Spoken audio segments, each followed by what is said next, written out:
मेरी राजनीति की शुरुआत जनसुराज पार्टी से हुई है और समाप्त भी जनसुराज पार्टी से ही ठीक है, यहाँ से कई बड़े बड़े चेहरे हैं जो पूर्व में चुनाव लड़ चुके हैं, विधायक रह चुके हैं, मंत्री तक भी रह चुके हैं और वर्तमान में भी जो चेहरे हैं, क्या लग रहा है कि उसमें उर्मिला कुमारी अपने आप को कहाँ स्थापित कर पाएगी जो बड़े बड़े चेहरे हैं गोरियाकोट में? देखिए, सीट निकालना और नहीं निकालना ये तो किस्मत भी होता है और जनता बताएगी कि क्या सीट ये निकलेगा या नहीं निकलेगा। ये तो आपका छवि है, ये आपका कर्म है, लेकिन पार्टी की बात करें तो आपके पार्टी पे कई आरोप लगते हैं।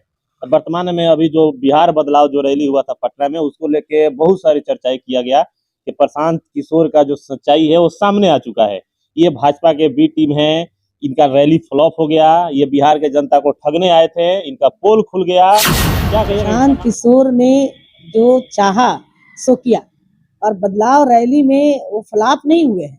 फ्लॉप वे लोग हो गए हैं जिन्होंने इस रैली को फ्लॉप करने की कोशिश की। अब तो समय नहीं है जहां मैं अब अपने आप को अलग करूं, क्योंकि जब लोगों ने इतना प्यार दिया है, लोगों ने इतना सम्मान दिया है और लोगों की अपेक्षा है, तो जिंदगी का जो भी 10-20 साल बचे हुए हैं, तो मैं ये चाहती हूँ कि मैं इन समाज के लिए, जिस समाज ने मेरे लिए 3-3 महीना जेल रहा, यही समाज मेरे लिए लाठियां खाई, तो ऐसे लोगों के लिए मैं भला कैसे अपने आप को अलग कर सकती हूँ। इसलिए जो भी वक्त हमारे पास है जिंदगी के, वह सारे वक्त को मैं इन समाज के लिए लगा देना चाहती हूँ। हमारे क्षेत्र में किसी को ये कहने का मौका नहीं मिले कि हमारे यहाँ कोई लीडर नहीं है, हमें कोई देखने वाला नहीं है, कोई पूछने वाला नहीं है। मैं समाज के लिए एक सपना हूँ, मैं समाज के लिए एक सपना बनूंगी और मैं उनको उस सपने को साकार अपने कर्मों के द्वारा करूंगी, अपने बातों के द्वारा नहीं। यह वक्त बताएगा कि समाज और हमारा क्या रिश्ता है और हम एक दूसरे के साथ कैसे चल रहे हैं। नमस्कार, फिर से आपका एक बार बहुत बहुत स्वागत है। बिहार में विधानसभा चुनाव का हलचल तेज हो चुका है, उसी को लेकर अभी हम मौजूद हैं उर्मिला कुमारी के पास, जो जनसुराज की नेता हैं और बेबाकी बातों के लिए जाने जाती हैं। सिवान जिले के गोरियाकोटी विधानसभा से ये कयास लगाया जा रहा है कि इस बार जनसुराज के उम्मीदवार हो सकती हैं उर्मिला कुमारी। मैडम, बहुत बहुत स्वागत है आपका। आप लोगों का भी बहुत बहुत स्वागत है और आप इस चैनल के माध्यम से जो हमारे दर्शक हैं उनका भी बहुत बहुत स्वागत है। मैडम, विधानसभा चुनाव आ चुका है, लोग अनुमान लगा रहे हैं कि आप गोरियाकोटी से चुनाव लड़िएगा, इस तरह का अनुमान लगाया जा रहा है। देखिए, अनुमान अनुमान होता है, सत्य भी हो सकता है, झूठा भी हो सकता है। लोगों का अपना ये जरूर इच्छा है कि मैं चुनाव लड़ूं, क्योंकि मेरे पास भी लोगों की बातें आ रही हैं, लोग चाह रहे हैं। ऐसा लोगों का मानना है कि यह जो गोरियाकोटी कंस्टिट्यूएंसी है, इसमें कोई ऐसा एक लीडर आज तक नहीं दिख रहा है जो कि समाज के लिए और जनता की बातों को लेकर के आगे आए। इसलिए लोगों को, चूंकि मैं एक सोशल वर्कर रही हूँ, सोशल वर्कर के माध्यम से मैंने लोगों का काम किया है, मैं एक हाई स्कूल के प्रिंसिपल से मैं रिटायर की हूँ, लोगों का मेरे पर भरोसा है और लोगों का ये मानना है कि शायद अगर मैं आती हूँ तो लोगों को एक बहुत बड़ी राहत मिलेगी। जो आज छोटे छोटे कार्यों के लिए लोगों का अपमान हो रहा है, वो ब्लॉक जा रहे हैं, कचहरी में जा रहे हैं, थाना में जा रहे हैं, तो उन्हें अपमानित होना पड़ता है। बिना पैसे का उनकी बात तक कोई नहीं सुनता है, पैसा दे करके भी काम नहीं हो रहा है। तो ऐसी स्थिति में जो मैंने पूर्व में काम किया है, तो लोगों को ऐसा लगता है कि शायद मैं आ जाऊंगी तो हो सकता है कि कुछ बदलाव हो। मैडम, राजनीति में दो तरीके होते हैं अपनी पहचान बनाने के, एक तो आज के दौर में पैसा हो गया है, दूसरा होता है संघर्ष। और उर्मिला कुमारी का जो राजनीतिक करियर रहा है वो संघर्षों से भरा हुआ है। विगत 15 से 20 वर्षों से आप संघर्ष करते हुए आ रही हैं। हालांकि किसी दल से आप नहीं जुड़ी और पहला दल शायद आपका है, अगर हम सही हैं तो जनसुराज आपका पहला दल है। क्या उम्मीद रखा जाए कि जनसुराज से राजनीति शुरू हुई है, जनसुराज में ही खत्म होगा? बिल्कुल, मेरी राजनीति की शुरुआत जनसुराज पार्टी से हुई है और समाप्त भी जनसुराज पार्टी से ही होगा। अगर जनसुराज पार्टी चुनाव लड़ती है, मुझे पसंद करती है, योग्य समझती है, काबिल समझती है, क्योंकि जनसुराज पार्टी का सबसे बड़ी बात जो है, जो स्लोगन आप देखते होंगे कि सही लोग, सही सोच और सामूहिक प्रयास। अगर उसे लगता है कि हाँ, हम उस कैटेगरी में आ रहे हैं, मुझे टिकट देती है तो मैं निश्चित रूप से चुनाव लड़ूंगी। अगर नहीं भी टिकट देती है तो भी मैं जनसुराज के लिए काम करूंगी। लड़ूं न लड़ूं वह मेरे लिए कोई मुद्दा नहीं है। मेरा मुद्दा है बिहार की व्यवस्था को बदलना, लोगों के जीवन में सुकून लाना, लोगों के अंदर जो इस तरह की आज स्थिति पैदा हो गई है जहां वे लगते हैं कि हमारा कोई लीडर नहीं है, तो उनके लिए एक सहारा बनना। तो ये मेरा मकसद है और मेरा आखिरी क्षण जो भी होगा वह जनसुराज पार्टी के साथ ही समाप्त होगा। इसके अतिरिक्त मैं कोई और पार्टी में नहीं जाऊंगी। अच्छा मैडम, जो गोरियाकोटी विधानसभा सीट है, यहाँ से कई बड़े बड़े चेहरे हैं जो पूर्व में चुनाव लड़ चुके हैं, विधायक रह चुके हैं, मंत्री तक भी रह चुके हैं और वर्तमान में भी जो चेहरे हैं, क्या लग रहा है कि उसमें उर्मिला कुमारी अपने आप को कहाँ स्थापित कर पाएगी जो बड़े बड़े चेहरे हैं गोरियाकोटी में? वहाँ देखिए, मैं कोई मंत्री नहीं रही हूँ, मैं विधायक नहीं रही हूँ, मैं राजनीतिक क्षेत्र में बेशक कहीं नहीं हूँ, मैं अपने को कहीं नहीं देख रही हूँ, लेकिन मैं लोगों के दिल में रहती हूँ, लोगों के हृदय में मैं रहती हूँ और लोग मुझे पसंद करते हैं। इसलिए मुझे ये लगता है कि मैं पार्टी नेताओं के साथ मेरा कॉम्पिटिशन हो या नहीं हो, लेकिन लोगों के साथ मेरा कोई कॉम्पिटिशन नहीं है।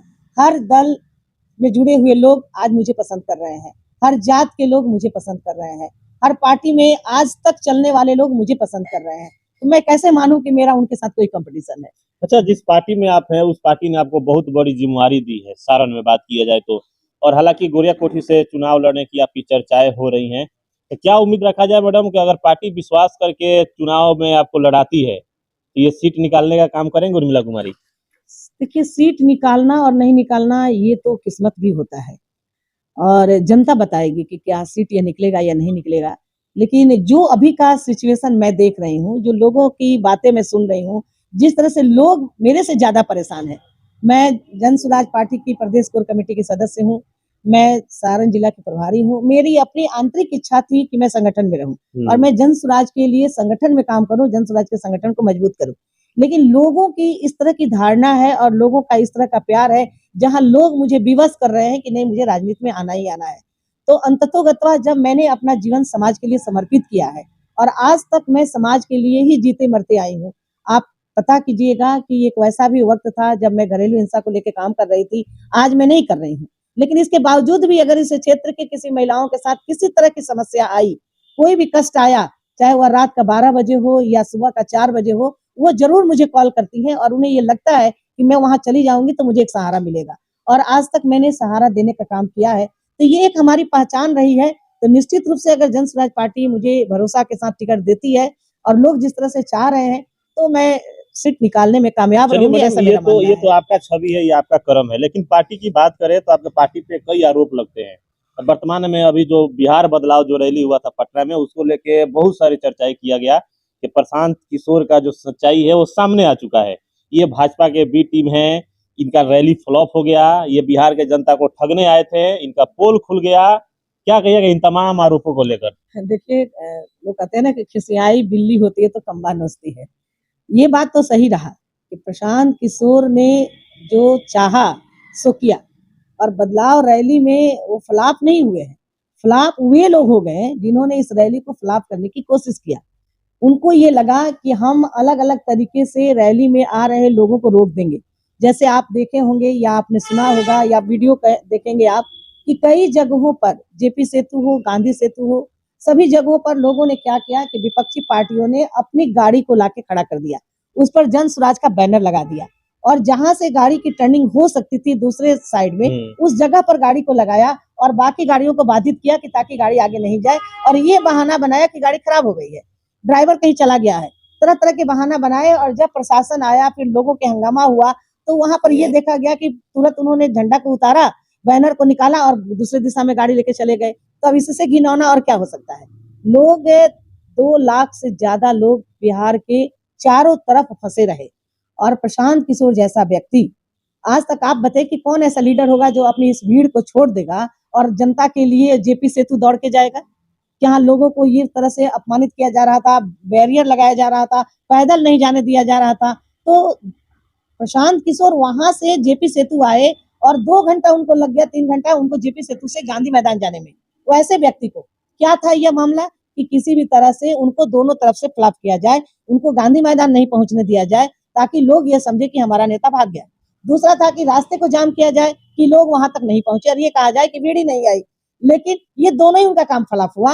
हाँ, जरूर प्रशांत किशोर ने अपने लोगों को बहुत समय नहीं दे पाए क्योंकि 6 बज गया था, 4 बजे का आने का टाइम था, 6 बज गया। उनको जेपी सेतु से वहां तक जाने में जो 3 घंटे का समय लगा, लोग उनके साथ पैदल चल करके गए, तो ये एक बहुत बड़ा कामयाबी रहा और उन्होंने जा करके भाषण नहीं दिया, किसी को अपमानित नहीं किया, किसी को गाली नहीं दिया, उन्होंने सिर्फ क्षमा मांगी जनता से कि हमारे बिहार के कोने कोने से आए हुए लोग आज जाम में फंसे रहे, उन्हें पानी नहीं मिला, भोजन नहीं मिला, सारी व्यवस्था थी।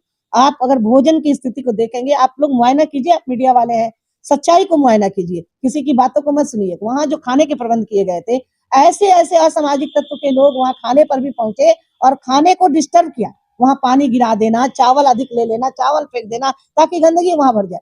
तो कई तरह से लोगों ने कोशिश किया इस रैली को फ्लॉप करने के लिए, लेकिन किसी भी एंगल से वे फ्लॉप नहीं कर सके। वहां पर गांधी मैदान जो था, वहां करीब 1.5 लाख से 2 लाख के आसपास लोग थे। लोग धूप के चलते बीच में नहीं आ पा रहे थे क्योंकि बहुत कड़ी धूप थी। लेकिन जैसे ही धूप समाप्त हुआ तो धीरे धीरे चारों तरफ से लोग आ गए, सारी कुर्सियां भर गई। प्रशांत किशोर गए तो कुर्सियां भरी हुई थी, ऐसी बात नहीं थी। लेकिन लोगों ने क्या किया कि पहले के कुछ खाली कुर्सियों का फोटो ले लिया, वीडियो बना लिया, कुछ पीछे की कुर्सियों का वीडियो बनाया। बहुत सारे लोग दूर दूर से आए हुए थे, कुछ लोग जाने भी लगे थे, समय काफी हो गया था। और इस तरह से अलग अलग जगहों का उन लोगों ने वीडियो क्लिप बना करके और ये समाज को प्रोड्यूस किया कि बिहार बदलाव रैली फ्लॉप हो गई। जबकि प्रशांत किशोर न तो कभी फ्लॉप हुए हैं, न कभी फ्लॉप होंगे, और न अभी वे बिहार में फ्लॉप चल रहे हैं। चलिए मैडम, आखिरी सवाल ये रहेगा, गोरिया कोठी साफ आती है, यहाँ से आरोप लगता है, यहाँ की जनता कहती है कि गोरिया कोठी में लगता ही नहीं कि पक्ष या विपक्ष है, और आप अपने आप को तीसरा विकल्प बताई थी एक इंटरव्यू में कि तीसरा मोर्चा यहाँ तैयार होगा। क्या उम्मीद है, अभी भी उम्मीद है कि तीसरा मोर्चा गोरिया कोठी में बनेगा? बिल्कुल बनेगा। अब तो समय नहीं है जहाँ मैं अब अपने आप को अलग करूं, क्योंकि जब लोगों ने इतना प्यार दिया है, लोगों ने इतना सम्मान दिया है और लोगों की अपेक्षा है, तो जिंदगी का जो भी 10-20 साल बचे हुए हैं, तो मैं ये चाहती हूँ कि मैं इन समाज के लिए, जिस समाज ने मेरे लिए 3-3 महीना जेल रहा, यही समाज मेरे लिए लाठियां खाई, तो ऐसे लोगों के लिए मैं भला कैसे अपने आप को अलग कर सकती हूँ। इसलिए जो भी वक्त हमारे पास है जिंदगी के, वो सारे वक्त को मैं इन समाज के लिए लगा देना चाहती हूँ। मैं कोशिश करूंगी कि हमारे क्षेत्र में किसी को ये कहने का मौका नहीं मिले कि हमारे यहाँ कोई लीडर नहीं है, हमें कोई देखने वाला नहीं है, कोई पूछने वाला नहीं है। मैं समाज के लिए एक सपना हूँ, मैं समाज के लिए एक सपना बनूंगी और मैं उनको उस सपने को साकार अपने कर्मों के द्वारा करूंगी, अपनी बातों के द्वारा नहीं। यह वक्त बताएगा कि समाज और हमारा क्या रिश्ता है और हम एक दूसरे के साथ कैसे चल चलिए, रहे बहुत हैं। बहुत धन्यवाद मैडम। तो देख सकते हैं कि ये उर्मिला कुमारी है, जो जनसुराज के प्रदेश में कोर कमेटी का सदस्य भी है, और वर्तमान में देखा जाए तो सारण कमिश्नरी ने से इनको प्रभारी नियुक्त किया गया है चुनाव, सारण जिला का। उसको लेकर ये कहीं ना कहीं कार्य कर रही है। लेकिन सबसे ज्यादा चर्चा है कि गोरिया कोठी विधानसभा से ये जनसुराज की उम्मीदवार होगी, जिसको लेकर इन्होंने भी हामी भरा कि अगर पार्टी ने विश्वास किया तो निश्चित ही मैं गोरिया कोठी की जनता के लिए कार्य करते आ रही हूँ और भी बढ़ चढ़ कार्य करूंगी, उनका सेवा करूंगी।